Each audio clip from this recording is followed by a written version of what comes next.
Welcome back नाज़रीन। हम जिक्र कर रहे थे इस वक्त कोरोना वायरस की वबा का, और जिस तरीके से फैसल राबी साहब हमारे साथ मौजूद हैं और उन्होंने बताया कि अमेरिका जो है वो इसका बेनिफिशरी भी है और वही इसका जिम्मेदार भी है, और 15 दिन में जो है वो इनके मुताबिक जो है ये तमाम तर जो सिलसिला है ये वाइंड अप होने जा रहा है। हालात परेशान कुन नहीं, खतरनाक कुन है। ये जो डेली वेजेस तबका है आपके पास, ये 3 से 4 करोड़ के दरमियान है। उसका मसला राशन तो नहीं है, उसका मसला उसका रूम रेंट है, उसका हाउस रेंट है, उसने घर में पैसे भेजने हैं, उसको एक कार्ड चाहिए जो घर वालों से राब्ता कायम करे। हर तरफ सोचना चाहिए। यहाँ सिर्फ राशन को बुनियाद बना दिया जाता है। खिलाने का वादा अल्लाह है, वो तो पहुंचेगा किसी न किसी तरह, लेकिन जो उसके दूसरे मसाइल हैं, जो दीगर मरीज हैं, जो दूसरे अमराज हैं, जो दीगर अवाम है या जो मर रहा है, वो तन्हाई के अंदर उसको दफनाया जा रहा है। एक अजीब सी सूरत हाल है। मतलब इंसान देखें, पूरी दुनिया इस वक्त दुआओं पे लग गई। बिल्कुल। तमाम सरबराह मुमलिकत, तमाम गैर मुस्लिम हुक्मरान अल्लाह, उसके रसूल और मौला अली की इस वक्त जो निशानियां आखिरत की, उस पे गामजन हैं, पढ़ रहे हैं, चल रहे हैं। और जो हम नाउज़-बिल्लाह, हम जो ठेकेदार हैं अल्लाह के मज़हब के, मज़हब हक के, हम ताले डाल के बैठे हैं। तो क्या होना है?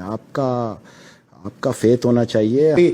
2 नंबर कोरोना डाल के घरों में घुस गए सारे सियासतदान, ना कोई आ रहा है किसी को देखने के लिए, ना इन्होंने कोई जिम्मेदारी अदा करनी है। फिर भी आप लोगों ने 2-2 हज़ार रुपए लेके इसको वोट देने। ये आपका और हुक्मरानों का मसला है, मेरा नहीं है। जहां मेरी रियासत का नुकसान होगा मैं वहां आऊंगा, वहां मैं अपना मौक़िफ़ दूंगा और उस पर साबित कदमी के साथ खड़ा हो जाऊंगा। मुझे पता है कि मेरी रियासत को सिर्फ इस वायरस से खतरा नहीं है, एक जंग बराबर में तैयार खड़ी है, एक अंदरूनी तौर पे लड़ी जा रही है, 3 सरहदें हमारी गैर महफूज हैं। हमें आने वाले हालात को पूरी तरह फोकस करना है।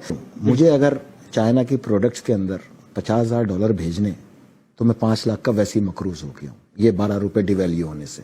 क्योंकि पहले मैंने भेजने थे 155 रुपए से, अब भेजूंगा मैं 170 रुपए से। 15 रुपए फी डॉलर का फर्क तो मुझ जैसे आदमी पे पड़ रहा है। मैं ये फर्क आपसे वसूल करूंगा। खुलते ही आपको पता चलेगा कि 100 रुपए की चीज 200 रुपए की हो चुकी है, और होनी है, इसमें कोई दो राय नहीं है आपके पास। तीसरा, पाकिस्तान की मैशियत जो कुल रेवेन्यू है 70% कराची देता है, और कराची की भी ये पोर्ट देती है। पोर्ट है लॉक, और पोर्ट के ऊपर इंपोर्ट और एक्सपोर्ट दोनों तकरीबन ना होने के बराबर हैं। अगर ये जो रेवेन्यू आपका कलेक्शन या पोर्ट से होता है, वो अगर आपका 15-20 दिन में नहीं हो पाया, अगले 10 दिन भी और इसमें निकल गए, तो मेरे भाई आप कहाँ खड़े हो गए? कभी इसको कैलकुलेट करें। इस वक्त आपके तमाम सहाफ़ियों को चाहिए कि वो इसको कैलकुलेट करें। दूसरा, अगर पूरे अक़वाम आलम खुदा और उसके रसूल की वैधानियत की तरफ गामजन हो गए, तो आप अपने तामीरी प्रोग्राम करके ये इन लोग को बताएं कि ये तो तुम्हारी किताबों में 2008 में आया। मेरे मौला अली ने तो 1400 साल पहले कहा था कि याजूज माजूज के गले में कीड़ा पैदा होगा और वो चकरा के वहीं गिर के मरेंगे। ये चीजें तो होनी है भाई। 4.5 करोड़ आबादी है कराची की, में मर्दमशुमारी पे लड़ के मर गया। आज तक डाटा कलेक्शन करने की बात कर रहे हैं भाई। आप अगर वोटर्स की तादाद निकाल लें तो 2.5 करोड़ है, तो आबादी 4.5 करोड़ बनी। 4.5 करोड़ आबादी में उस वक्त मैंने मर्दमशुमारी में इस कौम को का आवाज उठाओ, क्योंकि 1.5 करोड़ लोगों का तुम्हें माल दिया जा रहा है, जो 4.5 करोड़ लोगों में तकसीम किया जा रहा है। कराची में तो आप इसको किसी सूरत मेरा सवाल है कि जो जिस मुल्क में या जिस शहर की आबादी पे आज तक कंसेंसस नहीं हो सका, वहां से डाटा कलेक्ट कैसे होगा? डाटा तो है आप लोग के पास, किसने का नहीं है? मैं कह रहा हूँ 2 करोड़ तो आज तक डाटा कलेक्ट कर रही है, टाइगर फोर्स बना रही है आपके पास। आप हर हल्के का वोटर निकाल लें तो 2 करोड़ 75 लाख, और ये 1.5 करोड़ कुल आबादी बताते हैं। पता नहीं आसमान से आए थे, पहाड़ों से आए थे, जमीन से आए थे। उस वक्त साथ देते ना आप लोग मेरा। मैं ये मर्दमशुमारी रुकवा के दिखाता आपको। मैं अकेला इस मर्दमशुमारी पे, इस जाली मेडिसिन पे लड़ यार 200 फैक्ट्रियों की, हजारों की तादाद में यहाँ मेडिसिन जाली निकली। साबिक चीफ जस्टिस ने उसका एग्जामिन कराया। मैं यही तो लड़ रहा था कि अगर ये जाली है तो जहर है, क्योंकि अगर वो गोली जिसको मर्ज के लिए मैंने इस्तेमाल की है उसको रोक ही नहीं पाएगी तो मेरी डेथ मुतवक्को हो जाएगी। पाकिस्तान में 80% डेथ का वजह तो ये जाली मेडिसिन है। आप लॉकडाउन से ज्यादा इधर तवज्जो इन तमाम फैक्ट्रियों से मेयार सही कराएं मेडिसिन का। आप दुबई की पैनाडोल खा के और पाकिस्तान की पैनाडोल खा के फर्क चेक कर लें, आपको पता चल जाएगा। वायरस को कहते हैं उर्दू में वबा। पूरी दुनिया में जो वबा हो उसको कहते हैं आलमगीर वबा। अब अगर चाइना में बना और इटली में पहुंच गया, तो कहीं कोरोना वायरस की किसी शिक में लिखा था पाकिस्तान एग्जेम्प्टेड? आना है ना, पूरी दुनिया में फैलाना है ना, फिर उन मुल्कों में लाना है जहां के लिए बनाया गया, खींच के वापस। जो दुनिया को सैनिटाइजर पे लगा दिया। हर वक्त आपका हाथ शराब में डूबा हुआ है। आप साबुन से भी धो सकते हैं भाई, आप आम पानी से भी धो सकते हैं। ये किस तरह की बातें की जा रही हैं? पाकिस्तान ही तो सबके गले में फंसा हुआ है मेरे भाई इस वक्त। आपको पता है اگر یہاں سے یہ عالمی طاقتیں ریورس ہو جائیں ایشیا سے تو پاکستان کی حاکمیت آپ کو گلف سمیت ساؤتھ ایسٹ ایشیا کے اندر ہر طرف نظر آئے گی. پاکستان بہت بڑی طاقت ہے. اس کی طاقت کو لڑکے نہیں ختم کیا جا سکتا, اس کی طاقت پہ پیٹ پہ چھرا مار کے ختم کیا جا سکتا ہے. کار ہے ان بھائی تمام آپ تر تھوڑا حالات میں ہلکا کام کھولیں, لوگوں کو کام کی طرف 2-4 گھنٹے جانے دیں. 4 گھنٹے آپ ویسے بھی لوگوں کو چھوڑتے ہیں, جس نے باہر سے کھینچ کے لانا ہوگا 4 گھنٹے میں بھی لے کے آ جائے گا. آیا کوئی؟